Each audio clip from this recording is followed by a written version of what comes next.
What's good YouTube, easy now, 1337 aka Snow here today with another WWE video, and this is going to be a roundup review results of WWE Raw from November the 24th, I believe, yeah. And you guys can sit back and enjoy it if you want to watch it. If you don't want to watch it, that's fine. It's not something I put on my channel for views, it's just something I'm interested in because I love wrestling. So, firstly, it starts off with the Authority coming down to the ring and giving a speech. Triple H and Stephanie getting all crazy, crying and stuff, and you know, Triple H getting angry and cussing the fans, and that was to be expected. We knew that was going to happen. But what genuinely shocked me was that Cena had a hand in who would run Raw that night because the Authority were obviously out of power. And then Bryan returns, or makes a somewhat shaky return because of his neck injury. You could see he's still injured, but you know, coming down to the ring with the yes chants and still getting that crowd reaction is promising. It's very, very promising. And then the whole standing in front of Triple H as he's trying to walk up the ramps doing the yes movement, yes, yes, yes, yes, was just genius. It was just hilarious to watch. You could see how uncomfortable Stephanie and Triple H were. It was really, really nailed down well and done really well, to be honest.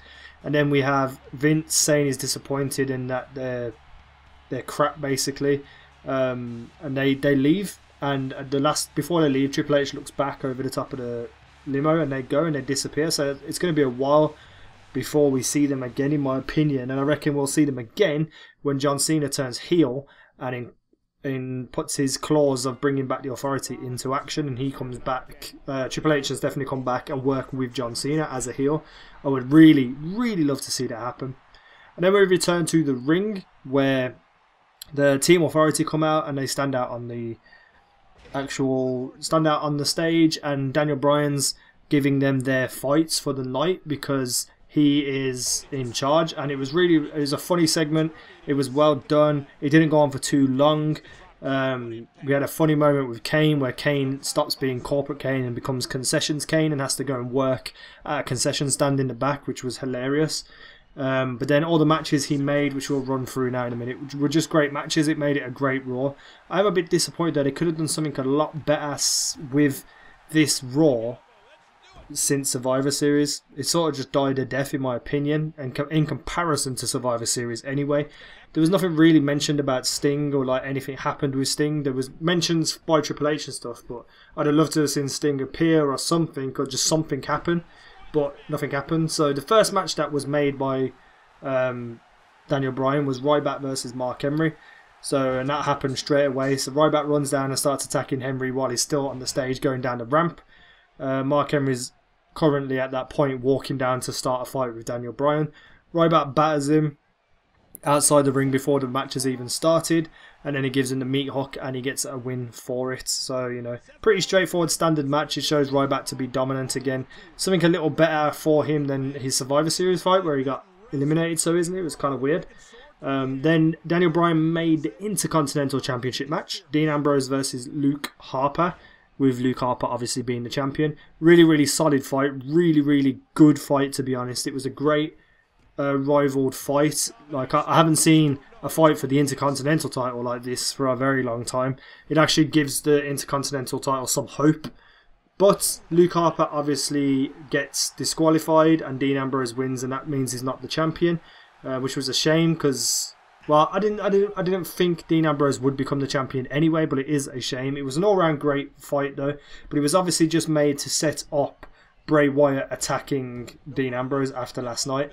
And he does that, and Bray Wyatt comes out, absolutely batters him, throws him over the announce table, and then piles loads of chairs and stuff on him. So, you know, what happened to Bray on Survivor Series, he comes down and does it to Ambrose, and further ignites the rivalry for TLC. So it's going to be a badass fight. The next match that was made, well, it wasn't even a match yet. It was Santino Marella and Larry the Cable Guy come down. I don't know who Larry the Cable Guy is. I don't know if Americans like him, but I just found him to be an idiot. And Santino Marella really got a dead reaction, in my opinion, because I thought when his music hit, I was like, oh, Santino's back. It's going to be funny, but he got a really, really crap reaction. So that was a shame for him, specifically. But while they were doing their little segment, Goldust and Stardust come down and interrupt them and carry on down into the match. And then it's a match against Miz and Sandow for the championships again. So that was quite a good fight, to be honest. I was really impressed with it. So Goldust and Stardust, at the start of the fight, they attack Miz. And Miz gets knocked outside the ring and he has to be attended to by medical staff for the entire fight. While Sandow is fighting, or Mizdow I should say, is fighting Goldust and Stardust on his own in the ring for the entire fight. And he's holding up well as well. He's getting a great reaction. He's doing the skull crushing finale. He's doing the figure 4 leg lock. And just loads of things. And Stardust and Goldust, obviously great fighters, great match. But then, at the end of the fight, the Miz comes back in and pins for the win. He tags himself in, pins for the win. So I can see this becoming a really, really great way to push Mizdow by having Miz not fight, let Mizdow do all the work, but then he gets the glory. And the little titles that Mizdow were holding was just absolutely hilarious. The stunt double titles. This is a really, really good thing for the WWE. And Sandow as Mizdow is the best thing for me in years. And the whole boo, yeah, chants after the fight were just incredible. So, well done for making Mizdow, whoever made him. Next, we have Lana and Rusev come down. Now, their stipulation fight was either to be a battle royal for the US Championship against everyone in the locker room, or Rusev would have to pledge the allegiance to the United States flag in the ring. So, he has to make that decision. So, they come to the ring. And Daniel Bryan stops them from exiting the ring by sending down Sergeant Slaughter. And he's doing his whole Sergeant Slaughter act, which was just amazing. And in the end, basically, Rusev turns on Sergeant Slaughter and stops Lana from pledging the allegiance. And backs Sergeant Slaughter up into a corner. Then Jack Swagger's music hits and he comes running down to the ring to save Slaughter. Fights Rusev, gets him out of the ring. And applies the Patriot Lock and then gets him out of the ring, and then they leave, which was really annoying because I don't want to see the Rusev versus Swagger fight again. I've seen it loads of times. I don't want that to be another rivalry. And then, I mean, I suppose it could work in terms of America versus Russia, with Jack Swagger becoming the US champion at some point, but it's just going to be another drawn out storyline between these two. But then, you know, there's no one else really to fight Rusev at the moment. I'd love to see Kurt Angle come back and beat him. I really would. But then I was sitting there thinking, well, what happened to the Battle Royal? Because if he wasn't going to do the Pledge of Allegiance, why didn't they do the Battle Royal? Maybe they'll do it on next week's Raw or SmackDown. Who knows? But, you know, that was quite a good segment in all. So you see Kane at the concession stand next, and he's serving Santino and he squeezes mustard all over him. You know, just something to involve Santino and the Larry the Cable Guy again. And then the next match is Fandango versus Justin Gabriel, a repeat from Survivor Series. Justin Gabriel, as always, great fighter. He's going to be well known in the WWE in the future. This whole Fandango gimmick they've got, I like him being more aggressive. I like him being more badass. But again, it's just this dancing gimmick. I don't like it. They need to do something different with him. Fandango wins that fight, and so on and so forth. Next, the Big Show comes out with his authority suit on, and he's standing there being all cocky and happy, saying, "Oh, we're still cool. I'm still the same person." And then like his speech goes into like being sort of like an attention seeker, and then the crowd turn on him, and then he gets angry and reacts as well. So, you know, it's just trying to make the Big Show a heel. I don't know if it's going to work or not. If it does work, it'll be absolutely badass because Big Show is a great wrestler, but I just can't see him as a heel. And then Eric Rowan comes down to call him a traitor to his face because Big Show called out anyone to do that. And they get into a little tussle, little fight. And Rowan says like, "Oh, I don't like bullies," and then batters him with the leg lariat, knocks Show out the ring, and so on and so forth. Show then screams something like, "You've sealed your own fate now." So I could see a Big Show versus Eric Rowan thing going on, but taking a heel like Rowan and making him a face works, but taking a face like Show and making him a heel, it just doesn't work for me. I don't know why, it just does not work for me. Next, we had the Divas fight, Brie Bella versus AJ Lee. Brie Bella brought out Nikki Bella, obviously. So then AJ walks out and congratulates her and stuff, you know, just all that stuff. Good mic work from AJ Lee again. So the bell rings and Brie shoves her into the corner, beats her up a couple of times. AJ comes back, etc., etc. She goes outside the ring and ends up hitting Nikki, but essentially they cheat and Thingy wins, Bree wins. So then AJ then goes back onto the mic and cusses him again and says that like talent isn't sexually transmitted, and saying that they're using their sexuality to get the title. So, you know, if AJ Lee does stay, because there was rumours that she was going to leave, it's going to be a great rivalry, but AJ Lee needs to be champion. She's the best. She's the best in the division, but, you know, I could see her going back to her crazy ways again and trying to get that title back, and then Bree and Nikki always working together to keep the title with Nikki, and then eventually Bree will turn on Nikki and go after the title herself.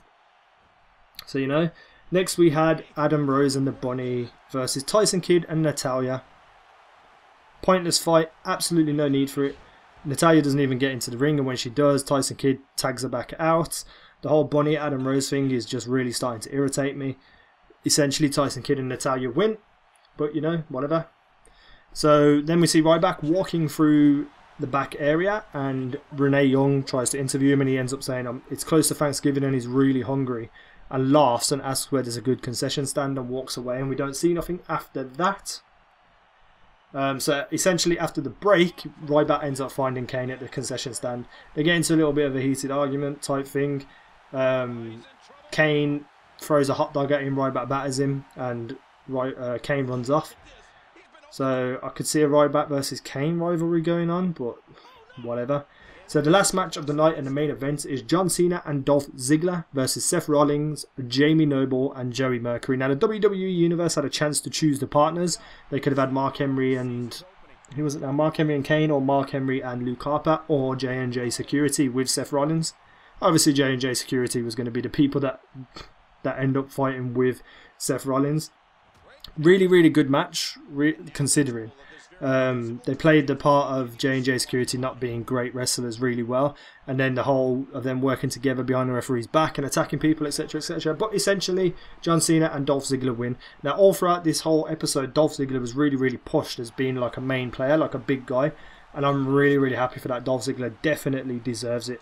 So, after all that happens, Rollins tries to get out, Daniel Bryan runs down, throws him into the ring, everyone batters him, and then they're all celebrating with the yes chants, and then the big shock of the night, the big twist of the night, was the sound of the email from the anonymous GM of Raw. And Michael Cole gets up and does this whole thing, and he got a massive reaction of boos and people jeering him because, you know, and I quote, all that stuff is so cheesy. But it was fun. And basically next week on Raw, the anonymous GM is bringing back order to Raw, order and respect. So who do you think is the anonymous GM? I think Sting, because I know that before, way back when, Sting was rumoured to be joining the WWE as a GM. If it's not Sting, I can't really think of anyone else at the moment, to be honest. I really can't. I could see it being Vince, and, you know, start it off as the anonymous GM and then he comes down and he is the GM.